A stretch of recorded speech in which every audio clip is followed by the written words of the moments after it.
This is the Value Creators Podcast, your source for a new kind of business education, escaping from business administration mode and entering dynamic entrepreneurship mode. We're guided by entrepreneurial economics, which is the source of all growth and positive change for businesses of all sizes in all markets. We talk to experienced experts in value creation so that there's business learning for you in every episode. Welcome to another episode of the brand called You, a podcast and podcast show that brings you leadership lessons, knowledge, experience, and wisdom from thousands of successful individuals from around the world. I'm your host, Ashutosh Garg, and today I'm delighted to welcome a very senior and accomplished professional and an author from San Diego, USA, Mr. Hunter Hastings. Hunter, welcome to the show. Thank you very much for the invitation. It's an honor to be here. Thank you. Hunter is the founder of The Value Creators, which is a business education brand that aims to bring a new perspective on value creation. He's also an author. His latest book is titled The Post-Managerial Era of Capitalism, Organizational Design as the Next Innovation Frontier. And he has a forthcoming book, which is titled Venture Mode, Escape the Administration Trap by Finding and Unleashing Entrepreneurial Leaders. So, Hunter, before we come to your book, The Post-Managerial Era of Capitalism, a few questions for you. You began your career as an economist and then moved through senior roles as a CMO, CEO, consultant, venture capitalist, and then an author.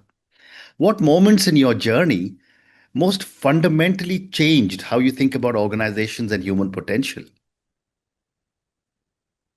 Well, I've worked for multinationals across the globe in multiple countries, big-sized organizations, and a lot of them were organized, as is traditional, in the command and control mode, we call it, with a centralized planning, lots of layers of management, lots of rules and processes to follow, bureaucratically enforced. And that can be a little bit inhuman in the sense of people being told what to do by these processes and rules and by their managers, and the limitation of their creativity and their innovation and their humanity to a certain extent. So I really got the sense of major negatives about that kind of organization. Then I worked for a couple of much more decentralized companies that were they permitted their local employees and their local country managers to respond to the local market, to respond to the local culture, to be creative within certain boundaries. So some things are fixed and some things are flexible. Yeah. But when you see the enthusiasm of the people at the local level being free to be creative, be innovative, try experiments, and the things that work get lifted up to the top and shared with everybody, I saw those two modes of operation side by side. And that's the first indication of what the possibilities are when you add degrees of freedom to organization. Well said. Having worked both inside large corporations with early stage ventures, where did you first sense that traditional management was becoming more of a constraint than a solution? Well, it starts to happen in those organizations that I just described. They become, firstly, slow to respond to market changes. And as the market changes speed up, which is what we're seeing today, that slowness becomes more and more of a problem. They can't respond. They become very conservative and very internal looking.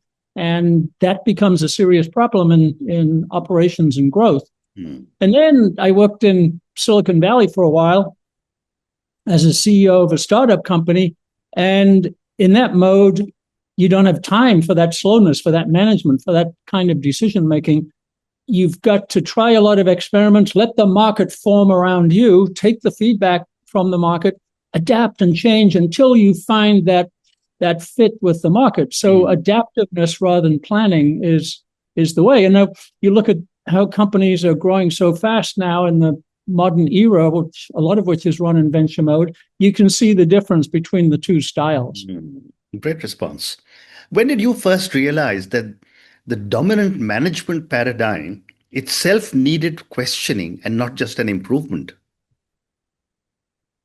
Well, from the time in Silicon Valley, and I've also been in venture capital, and you can see how those successful venture mode companies grow really, really fast. They are not restricted in their growth. They can respond very quickly to the marketplace.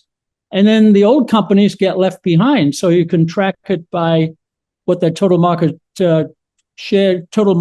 value response is. You can track it in growth. You can track it in margins. But there's just a ton of evidence from the marketplace that the old style is just not it's not sustainable anymore. We've got to find a way for big companies to act like startups. Thank you. Let's come to your book, The Post-Managerial Era of Capitalism, Organizational Design as the Next Innovation Frontier. And I'm going to ask all my viewers and listeners to go and check out Hunter Hastings' book. So, Hunter, you describe management as a paradigm now in crisis. What, in your view, is the single most damaging assumption underlying traditional management today? We think that it's the mindset, the concept of control. So the first part of my book looks at the history of management and managerial systems, going back to the 19th century and the early 20th century, when it was a necessary innovation. The founders of some of the great enterprises in the world saw them grow beyond their ability to control them, to keep their hands on their operations. It became necessary. It was a good innovation at the time. In fact, Max Weber wrote books about how bureaucracy is a great innovation and it's necessary to operate at scale. So scale was new at the time. But then as the control mechanism became dominant, it starts this sclerosis. It starts this freezing in place because you don't want change. You don't want innovation. You want things to be stable. It's about prediction. So next year's earnings are 2% more than this year's earnings and those kinds of things.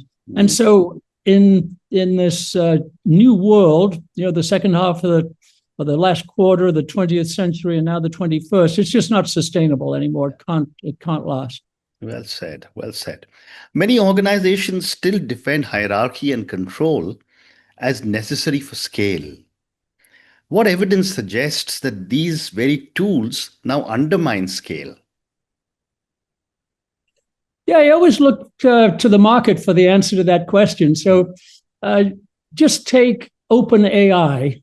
I think it just hit $200 billion in revenue in 2025, which is 10x what it was in 2023. They've got, I think, over 1 billion users. And that kind of scaling, that kind of growth, that kind of success can't happen under managerialism. It happens with product and service at the service interface with the user. So the user is driving that. They love what AI can do for them. They constantly ask for more. They're developing new prompts. The user is driving that. It's a reversal of what drives growth. And so you just see that in the marketplace. You compare it with the longer established companies that have sluggish growth. So that's the first signal. And then total stock market return is another one. You can see how NVIDIA and companies like that are climbing in stock market return. So it's the evidence of the marketplace that says that hierarchy is slowing things down. And we find people like Elon Musk saying that the job is to take out layers of hierarchy, not add them. So the marketplace is telling us. Absolutely. Well said. You also describe bureaucracy as the water in which we swim. How has managerialism become normalized despite its visible failures? Yeah, that's the interesting thing that happens. So it was an innovation. It was a necessary innovation. Then it becomes normal and becomes cultural. And so managers in white shirts and suits become socially respectable. We teach it in school, especially in business school. We learn the culture of climbing the corporate ladder. That's what we do. So it becomes institutionalized. It becomes the norm. In Thomas Kuhn's famous book about the structure revolutions in science, he said the same thing. It becomes normal to just keep doing the same thing. And then you're a renegade if you suggest something else. So now there are some edge cases coming out about self-managed, non-hierarchically kind of organized firms, but they're the rebels, or at least they were until a few years ago. The rebels are now winning. So very interesting. The institution freezes, and we've got to find ways to unfreeze it. That's a great observation. Thank you. We're delighted to announce the Value Creators online course. For entrepreneurs in every kind of business, big, small, or medium, at every stage, in every industry, our course provides the foundations and principles on which to build success.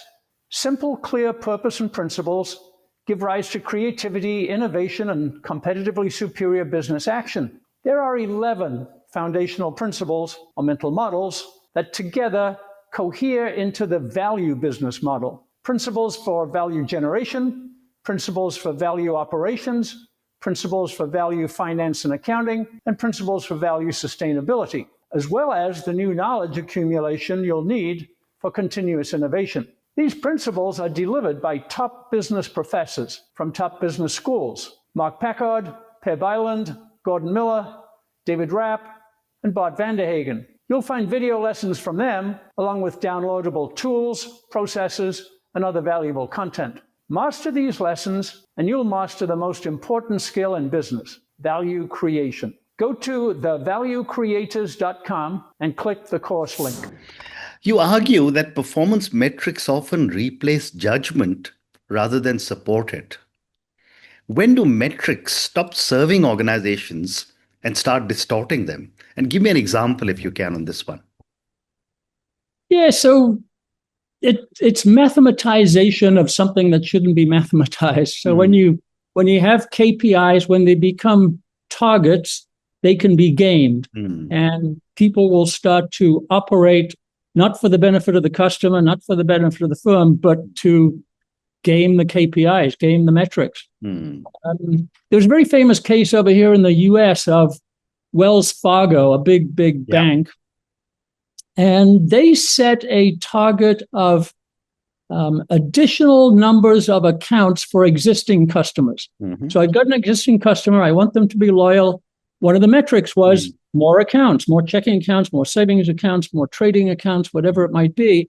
And so the frontline salespeople were given the target of generating more accounts. And some of them started to fake it, so to assign accounts to customers who'd never asked of them. And of course, they charge fees and that kind of thing, and they get a little bit surprised. And it became, in fact, a big scandal. And the bank was fined. They had restrictions on their trading. It was a PR disaster and an operations disaster for Wells Fargo. Well, all they had done is set a target, which the metric study said, if we have more accounts per individual customer, we'll grow and we'll have more profitability.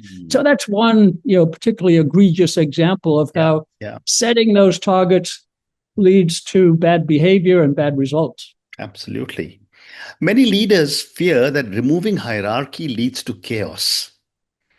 What does the evidence from self-management organizations actually show? Yeah, there's two parts to this, I think. One is the science. So one of the areas that's grown very, very recently is the whole science of complex systems and chaos. That's where chaos theory comes in. And actually, these complex systems, which aren't governed, aren't managed, they're spontaneous. It's about the interaction of individuals and small components that leads to emergent behavior you can't manage, but it does emerge. And we find that those systems don't descend into chaos. They create order. And that order is persistence, right? It can't be disordered if it's going to persist, so the system figures out a way. It could be dynamically persistent. It persists and it grows. It could even be novel persistent. It creates new things all the time. So the science says they're not going to descend into chaos or disorder. There are a few cases now, as I mentioned. One that we like is Morningstar, which is a US-based tomato processing company. Very, very basic business, but $1 billion in revenue. It's multinational now. It's got good growth. And they started with no organization, no bosses, no rules, no planning, no budgeting even. They just have rolling cash flow. And two principles. One is everybody keeps their commitments. And the second is no coercion. No one's going to tell anybody else what to do. And what emerged over time was a mechanism for that autonomy, for that self-organization. And they call it colleague letters of understanding, CLOU. So first, colleague, no one's an employee, everybody's a colleague. They actually write these letters, these contracts between each other or between teams that say, here's what I'm going to do for you. Here's what I need from you in order to get that done. And that's negotiated. So these CLOUs, and they're dynamic, they change over time, but that's how it works. No one has a title, no one's a boss, no one's got a budget. And so that company is 50 years old almost now, and it's continuing to do very, very well. So that's one of the examples. Another one that is started in Asia is Haier, they're the famous Chinese company that created the micro entrepreneurship unit. So every business unit is 50 to 60 people. If it gets any bigger, they split it up. That business unit is charged with being close to the customer. They call it zero distance to the customer. And then they figure it out. They don't have managerial layers. There's no corporate office telling them what to do. It's entrepreneurial. So there are a few cases like that now just starting to emerge that we can point to. These are very, very interesting examples that you've shared with me and my viewers and listeners, because every one of these examples there are so many lessons to learn from. But Hunter, moving on, in practical terms, what must leaders unlearn before they can design post-managerial organizations? Yeah, I love that word that you use, which is unlearn, because it's very, very appropriate. So you've got to learn that management is a concept to discard. We have to get away from all the principles that we learned, everything that we were taught in business school, everything you've read about management. So it's a mental model, isn't it? It's a way of thinking. So you've got to discard that. You've got to think systems can't be managed. So all your principles and tactics and so on have to be taken away. And the right action then is, you said unlearn, we call it removal. Removing barriers to the flow of information, the flow of creativity, the flow of connection to the customer. Find those barriers and remove them. And again, there's good scientific theory behind that. The theory of how systems work in nature is the removal of barriers, the additional freedoms for biological processes to flow. So it's scientifically supported, but the job is not controlling and adding and policing. It's removing, adding freedom. Well said. And what role do commitments rather than commands play in high-functioning post-managerial firms? Yeah, so I think the operating variable there is trust. These systems, have to work on trust. Yeah. And then commitment in practice generates trust. So we use the Morningstar example where they have very specific commitments. And it's also an operating principle that everybody keeps to their commitment. So I think what you're trying to get to is trust. And the operating principle of that is if I say what I'm going to do, that's what I do. Now, I might find a barrier, we'll try and remove it.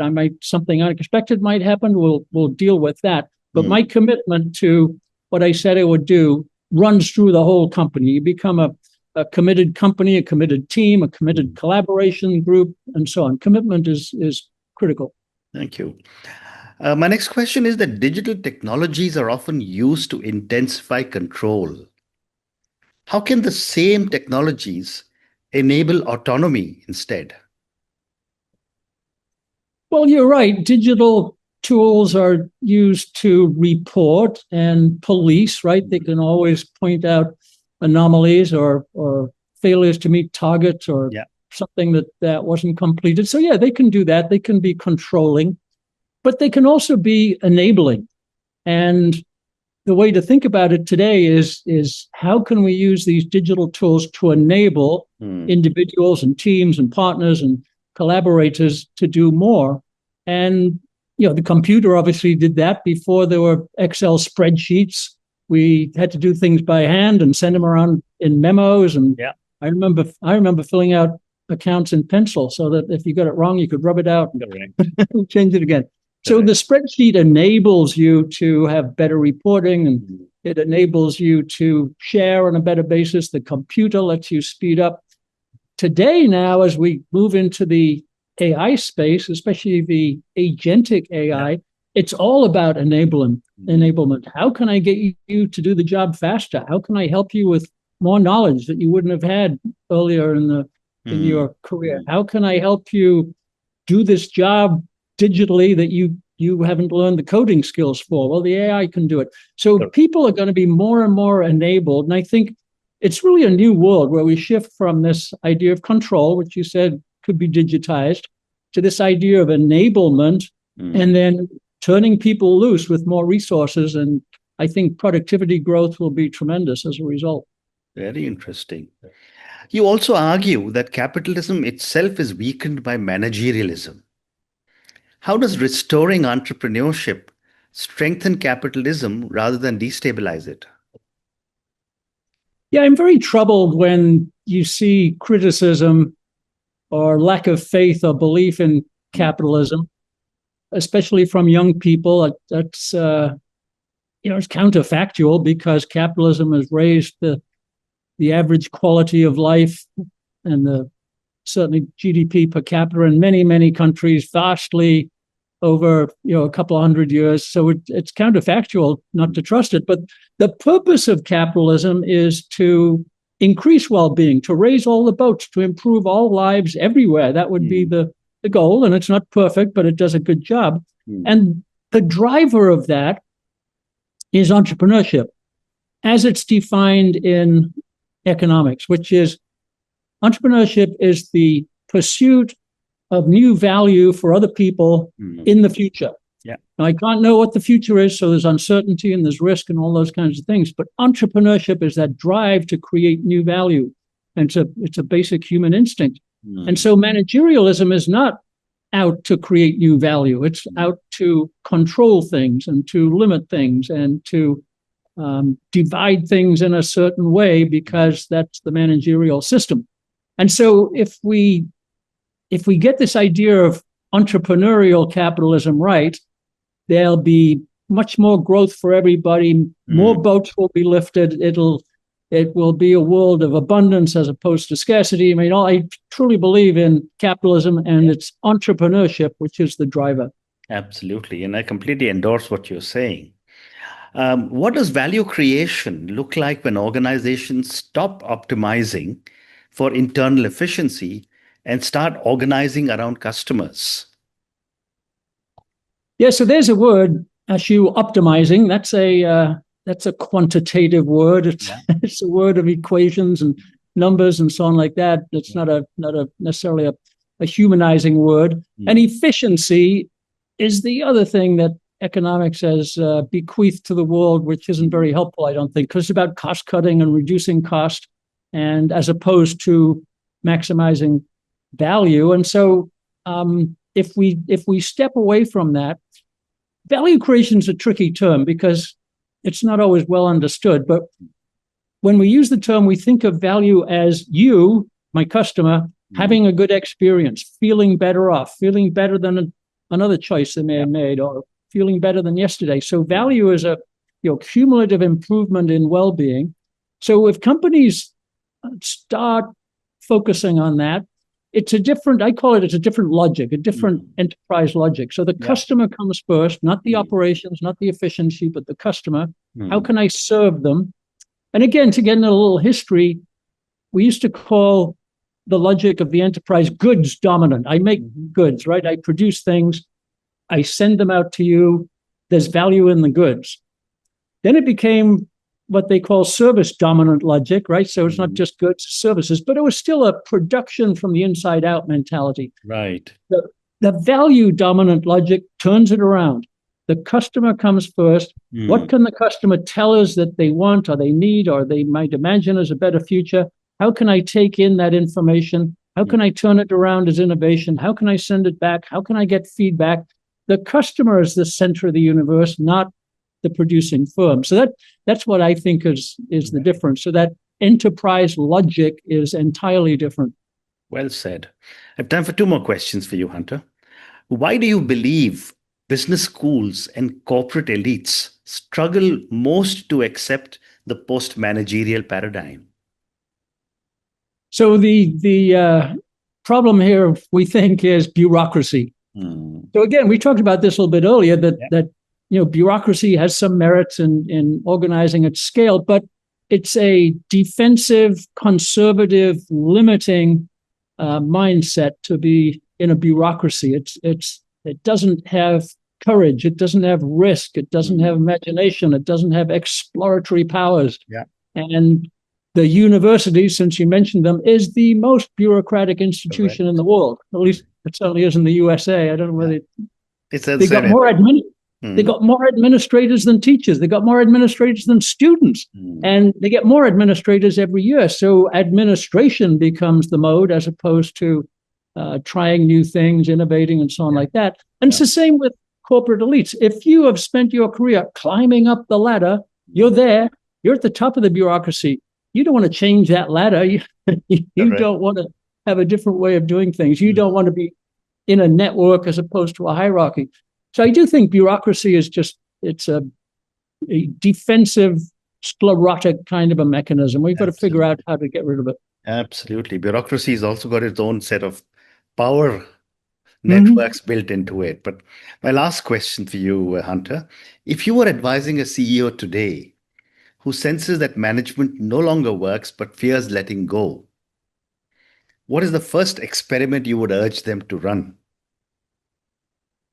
Well, you said exactly the right word, which is experiment. So the exact mindset about experiment is, I will try something.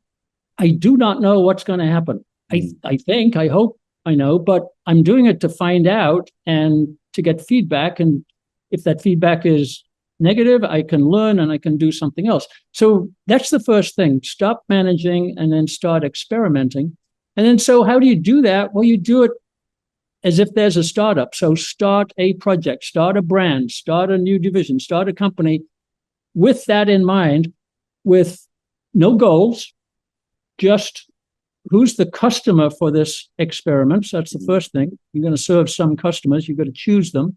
And then second, is there some unmet need, something that they don't have now that they want? Is there anything that I can turn into an intent, not a goal, not a strategy, but an intent? I want to make these people's lives better, and assemble a few people, because you need enthusiastic beginners to start with, and then turn them loose. Don't manage them, turn them loose and see what happens. Now, there's no assurance. So a good thing to do would be run many of those experiments, and one will do better than the other 10. And so you drive on the one.